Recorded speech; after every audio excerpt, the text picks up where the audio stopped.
Hey friends, welcome back to more Reddit stories about entitled people, crazy people, and everything in between. Hope you're all doing awesome today, and let's just get right into it. Stalked by a female solo camper for several days while on her mountain camping honeymoon. It was the summer of 2016 and I had just married my longtime girlfriend. Over the course of our 12-year relationship, we had traveled to the mountains several times in both summer and winter for camping, but also to stay in nice mountain hotels and snowboard the slopes. Naturally, we both agreed this was how we wanted to spend the first few weeks of our marriage. We booked a 20-day stay at a mountainside campground on the other side of the country. We also decided to bring our dogs with us, as they too love being outdoors, and we generally bring them camping anyway. After 2 days of road tripping, we had arrived, quickly set up and settled in for a good long stay on the mountain. It was beautiful. A couple of days into our trip, we had already met a bunch of fellow campers. We are very experienced campers, so we generally attract a lot of attention from novice campers asking for tools or supplies, as they see we are well set up. We are usually more than happy to help people get situated if they need matches, cream or sugar, or help setting up their equipment. It was day 4 or 5 when she first made her presence known to us. I will refer to this person as she or her, as we never learned her name. We were sitting down under the shade of the large pine tree at the edge of our site, drinking beers and playing cards, when she seemingly appeared out of nowhere. She was just suddenly right there. "Can I pet your dog?" she said. Even my dogs didn't see her approach, as the very sound of her voice triggered them into a startled frenzy. As the dogs were worked up already, I politely told her no. Then she just stood there at the edge of our site. Didn't say a word, just stood there sort of existing, but not really doing anything. She wasn't exactly staring at us or looking at anything in particular. I asked her if she needed anything, and she said no. After a few minutes, she walked off. I work with people with brain injuries, so I've had my fair share of experiences with unusual behaviors, including people with poor social skills, so I wasn't about to write this person off as creepy just yet, but she had my attention. I casually watched her walk off and enter a campsite across the path and a few sites down from ours. There was already a small tent set up in the site, but she proceeded to pull an even smaller single-person tent from her backpack and began setting it up. The day prior, we saw 2 young girls setting up the other tent, and were clearly the occupants of the site. There was no further interaction with her that day, although we did notice that the owners of the other tent on the site were not around at all that day, and we didn't see them return that night. Well, the next morning I am walking to the camp showers to clean up for the day. As I walk past her site, I see she is sitting in her little tent reading a book. The door to the tent is open. I pay no attention and keep on my way to take my shower. When I'm done with my shower and walking back, I notice her tent is now closed, but it's jiggling about, so I know someone is in there. Then she made her presence known in a big way. Just as I am approaching her site on the way to mine, she unzips her tent and I immediately see that she is completely nude. She then positions herself just inside the tent at the door and lets out this over-the-top full-body stretch and held her arms way up the sky, while pushing her chest forward like it was some kind of mating ritual designed just for me. While she does this, she lets out what I can only describe as an exotic moan. It was pretty obvious she was putting on a show for me. I continue on my way to my site and tell my wife about the display I had just been witness to.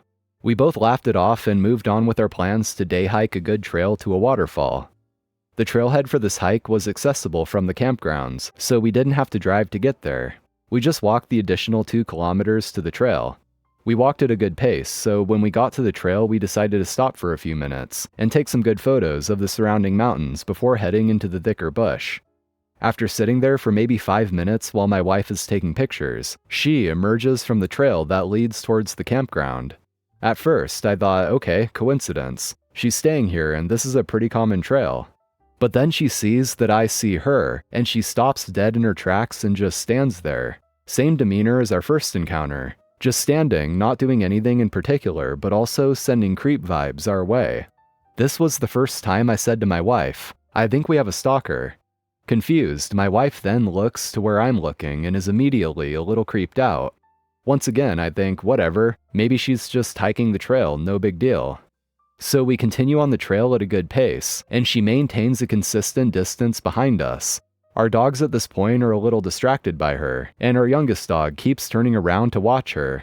I got a little fed up with the dog constantly stopping to look back, so I decided we will stop for some water and let this woman pass. Well, what does she do but effing stop walking when we stop, and once again just stands there.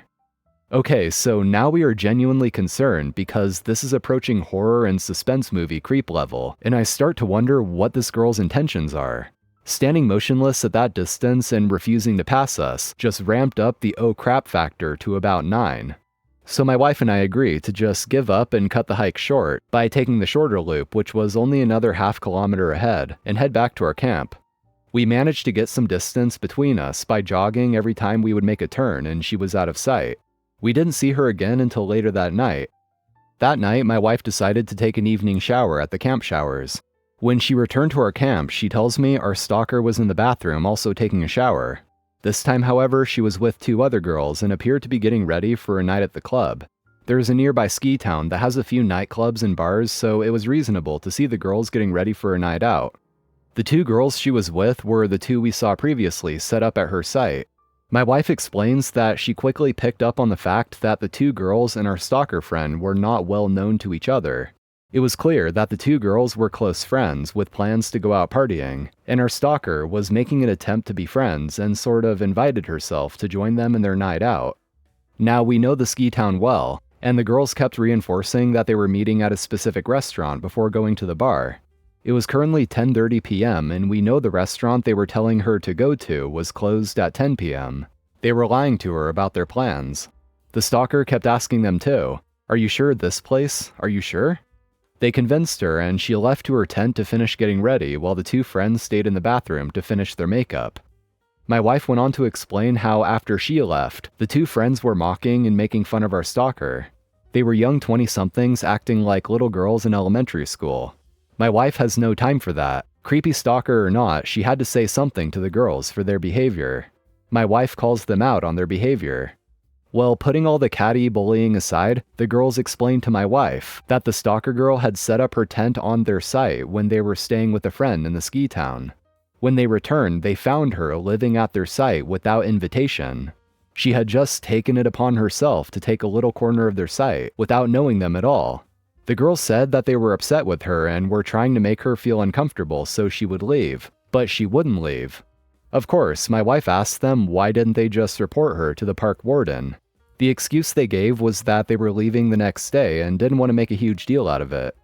So whatever happened between them and the fake late dinner plans and clubbing is unknown to us.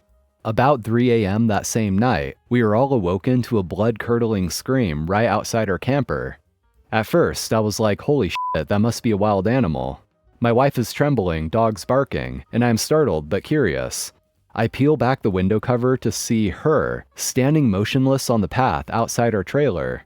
I had the window cover down maybe 8 to 10 centimeters when she appears to make direct eye contact with me. My heart rate is jacked. What the actual f***? After gazing in my general direction for what seemed like an eternity, she calmly turns around and walks to her tent. I go make sure our trailer is locked. After a good hour and a stiff whiskey, we manage to get back to sleep. So the next day is a Friday. We have friends from a nearby major city coming up the mountains to spend the weekend with us. We haven't seen them in a while, so we are excited for a couple days together.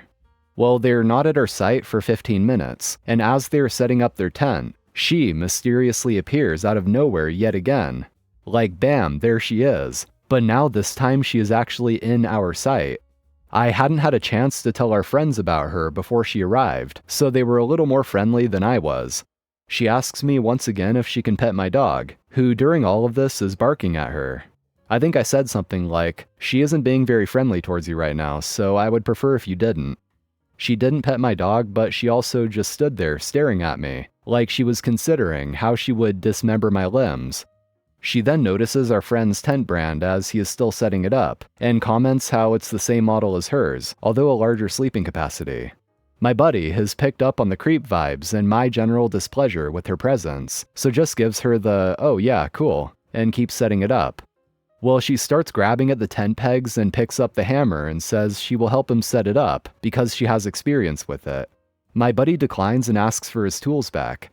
Cue the effing psychopath stare down, but this time she has a hammer in her hand, adding to the oh shit factor. She literally just drops everything right there and runs off. I go on to explain the last few days to our friends, and they agree we need to keep an eye on her.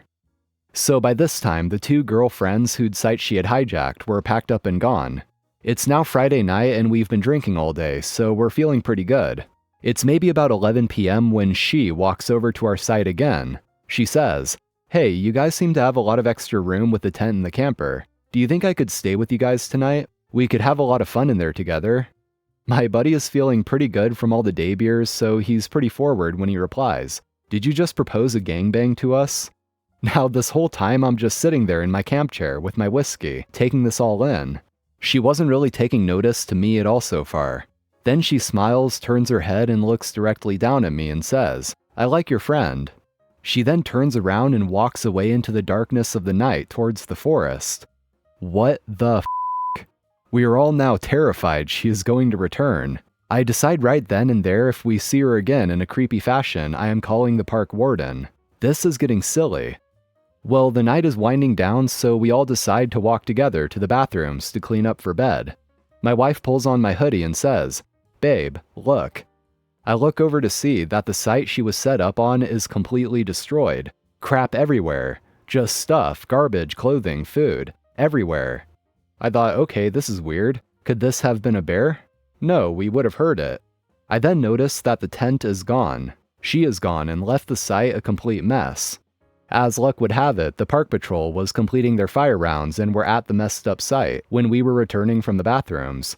We told them there was a girl staying on here who was acting erratic, and we suspected she was squatting on the site based on our conversation with the 2 girls from earlier in the week.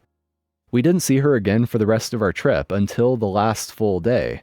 There is a great little lookout point not far from our site which has amazing views of the river and valley below, and it was a perfect evening to see the sunset behind the mountains.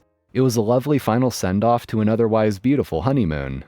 Just when we thought we were done with her, she emerged once again from seemingly nowhere. We were sitting on a couple chairs that are bolted in place at the viewpoint, taking pictures of the valley below. As my wife is looking through the camera viewfinder, she picks up on the woman in the distance. She is standing in the woods a little ways down the mountain towards the valley, watching us. As her final act, she walked up the mountainside and sat right beside us on a boulder that was beside the chairs. She says nothing, just sits there. My wife has the brilliant idea of asking me to take one last picture of the scenery, and she gives me a little wink.